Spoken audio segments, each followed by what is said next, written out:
అయ్యో అమ్మ బాబోయ్!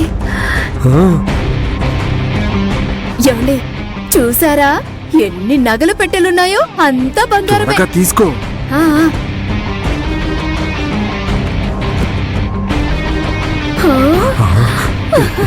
అయ్యో ఫోటో తీసుకుంటాను. తీయండి త్వరగా.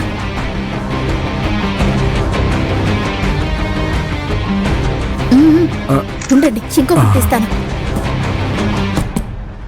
దీన్ని తీయండి.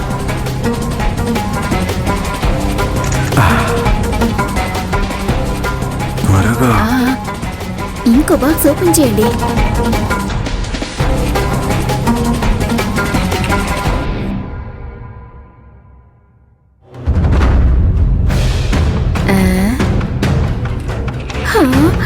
ఏమండి నెక్స్ట్ బాక్స్ ఓపెన్ చూడండి. చేయి.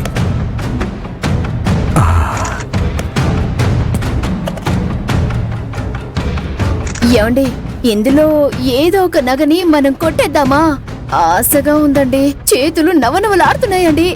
ఈ నగ తీస్తాను. వద్దు, అత్యాశకు పోకు. ఒక్కొక్కటి తీస్తే దొరికిపోతాం. ఇలా 1, 2 తీస్తే దొరికిపోతాం. అన్నిటికీ డూప్లికేట్లు చేయించడానికే కదా నేను ఇలా ఫోటోలు తీస్తున్నాను. డూప్లికేట్ వచ్చిన తర్వాత వాటిని ఇక్కడ పెట్టి ఇవన్నీ తీసుకెళ్ళిపోదాం. సరేగాని ఏమండి ఒకవేళ ఇవి నకిలీ నగలని వాళ్ళు కనిపెట్టేస్తే? సులభంగా ఇదంతా సత్య మీద వేసేద్దాం. అక్క కూడా నమ్ముతుంది. అయ్యో త్వరగా పెట్టు, త్వరగా పెట్టు. అయ్యో వజ్రాలండి.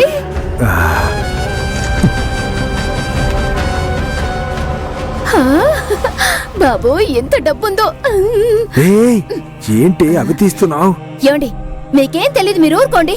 దొంగతనానికి వచ్చిన తర్వాత ఎంతో కొంత డబ్బులు కొట్టేయాలి కదా, ఆ డబ్బులే ఇవనుకొని ఊరుకోండి.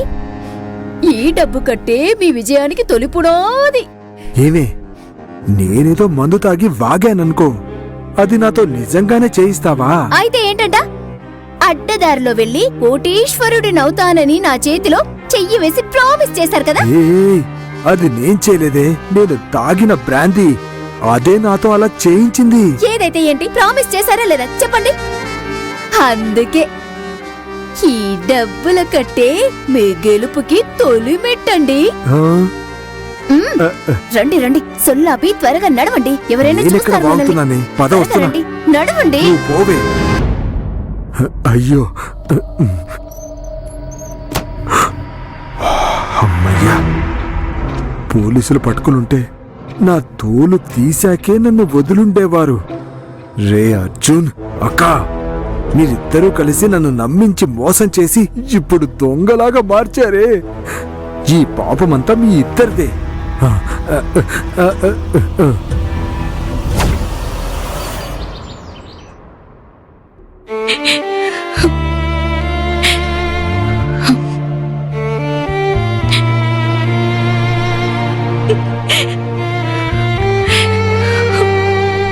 మనమిద్దరం డివోర్స్ కి అప్లై చేశాం. ఆ విషయం ఎప్పుడు నువ్వు మర్చిపోకూడదు.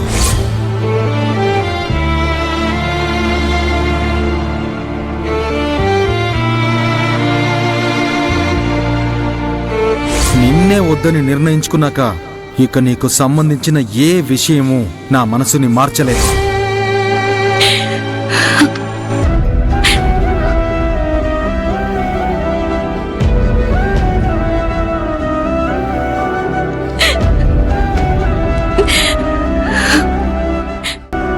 సత్య, రావే రా. ఏంటే అర్జున్ చూసేలా గిఫ్ట్ బెడ్రూమ్ లో పెట్టానన్నావు? ఆయన ఖచ్చితంగా చూసుంటారని చెప్పినప్పుడు నేను ఎంత సంతోషపడ్డానో తెలుసా? నువ్వు మాత్రమే కాదు, నేను కూడా చాలా సంతోషపడ్డాను. నా సమస్యలన్నీ తీరిపోయి నా జీవితంలో కొత్త వెలుగు వచ్చింది అనుకున్నాను. కానీ అర్జున్ వాళ్ళ అమ్మా నాన్న ముందు మంచి వాళ్ళ నటిస్తూ నన్ను పూర్తిగా మోసం చేశాడు. అర్జున్ ఇంతలా కూడా నటిస్తారా? నేను కూడా ఊహించనే లేదే. నా బర్త్డే చీర కట్టుకోమనడం, వాళ్ళమ్మతో మేము గుడికి వెళ్ళొస్తాము, లాంగ్ డ్రైవ్ కి వెళ్తున్నాము, డిన్నర్ చేసి వస్తాము అని చెప్పి నా చేయి పట్టుకొని ప్రేమగా తీసుకువెళ్లడం, కారులోనే తన అసలు రంగు బయట పెట్టాడా? వాళ్ళమ్మా నాన్న కొడుకు సంతోషంగా లేడని బాధపడుతున్నారని, అది కేవలం వాళ్ళమ్మని సంతోషపెట్టడం కోసమే ఈ నాటకం ఆడుతున్నాడే. చివరికి నేను కారులోంచి దింపేసి సాగనంపాడా?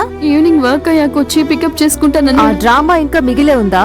అది పక్కన పెట్టు, కనీసం తెరిచి కూడా చూడలేదు. తన కంట పడేలాగా నేను ఆ గిఫ్ట్ ని ఎంత ఆశగా పెట్టానో తెలుసా? దాన్నెక్కడో విసిరేశాడంట. అదే నన్ను చాలా వేధిస్తోంది. కొంచెమైనా బుర్రుందా సత్య? అర్జున్ ఆ గిఫ్ట్ చూడకపోతే ఏంటి? దాంట్లో ఏముందో నువ్వైనా కాస్త పట్టుబట్టి చెప్పాల్సింది కదా. అది ఎలా చెప్పమంటావే? చెప్పడానికే వెళ్ళాను, కానీ ఆ చెత్తని అసలు ఎవరు చూస్తారు అని నిందలేసి మాట్లాడుతున్నాడు. నా మనసు ముక్కలైపోయింది కళ్యాణి. నేనేం చెప్పినా అబద్ధమేననుకుంటున్నాడు. నేను ఎంత చెప్పినా ఏం లాభం? సరే సరే వదిలే. ఇంకోసారి ఆయన మూడ్ చూసి ఆ గిఫ్ట్ సంగతి నెమ్మదిగా చెప్పొచ్చులే. నేనిలా ఏడుస్తూ పక్క వాళ్ళని బ్రతిమలాడుతూ అలా ఇబ్బంది పెట్టి మరీ బలవంతం చేసే టైప్ కాదు. కాని అర్జున్కి నేను చేసింది ద్రోహమే. అది తప్పు అని నేను మనస్ఫూర్తిగా ఒప్పుకుంటున్నాను. అందుకే కదా ఇంత బాధపడుతున్నా కూడా తన కోపాన్ని, అవమానాన్ని భరిస్తున్నాను నేను. ఆయన కోపంలో న్యాయముందని నేను నా మనసుకు సమాధానం చెప్పుకుంటున్నాను. కాలమే అన్నిటికీ సమాధానం ఇస్తుందని అనుకుంటున్నాను. సత్య, కాస్త ఓపిక పట్టు. కాలమే అన్నిటికీ సమాధానం చెప్తుంది. అర్జున్ ఎప్పుడు ఇలాగే కోపంగా ఉండడు. తను నిన్ను ప్రేమించాడు, ఇప్పటికీ ప్రేమిస్తూనే ఉన్నాడు. ఈ కోపమంతా ఆ బాధలోంచొచ్చిందే. అంతా సర్దుకుంటుందిలే. వాళ్ళమ్మ నాన్న సంతోషం కోసం, అభిబావ ప్రశాంతత కోసమే నన్నింకా ఈ ఇంట్లో ఉండనిస్తున్నాడేమో అనిపిస్తోంది. అదే నీకు మంచిదేగా. అర్జున్తో మాట్లాడి ఆయన ఒప్పించడానికి నీకు అవకాశం దొరికింది. ఆ నిజాలన్నీ నేనే నా నోటితోనే చెప్పాల్సింది. నా నిజమైన ప్రేమకి ఇంతటి కఠిన పరీక్ష ఎదురవుతుందని నేను అస్సలు ఊహించనే లేదు కళ్యాణి. ఇంకాపవే. మీ అమ్మ నాన్న ఎక్కడున్నారు? హాస్పిటల్కి టెస్ట్ల కోసం వెళ్తున్నామని చెప్పారు. వాళ్ళ ముందును వేడవకు. నాన్న ఆరోగ్యం అసలు ఇప్పటికే సరిగ్గా లేదు. ఈ విషయం తెలిస్తే వాళ్ళిద్దరు కూడా చాలా కంగారు పడతారు. నా బాధని ఎవరితోనూ పంచుకునే మానసిక స్థితిలో నేను లేను కళ్యాణి. నా జీవితంలో ప్రశాంతత ఉండదని నా ఆత్మసాక్షి నాకు ఎంతో క్లియర్గా చెప్పేస్తోంది. అలా అనుకోకు సత్య. ఏదీ కూడా శాశ్వతం కాదు. మార్పొకటి మాత్రమే నిజం. ఈ కష్టాలు కూడా తొలగిపోతాయి. ఎంతో నమ్మకంతో నువ్వు చాలా కష్టపడి నీ ప్రాణం పోసి అక్క ప్రేమను నిలబెట్టావు. ఆ ప్రేమ విడిపోతుందా? నీ ప్రేమ కూడా అలాంటిదే. అర్జున్ అర్థం చేసుకుని మళ్ళీ నీ దగ్గరకు వచ్చేస్తాడు. నీ ప్రయత్నం మాత్రం వదలకు. అర్థమైందా? నా బాధని పంచుకోవడానికి నీలాంటి మంచి ఫ్రెండ్ ఉండడమే నేను చేసుకున్న పుణ్యం.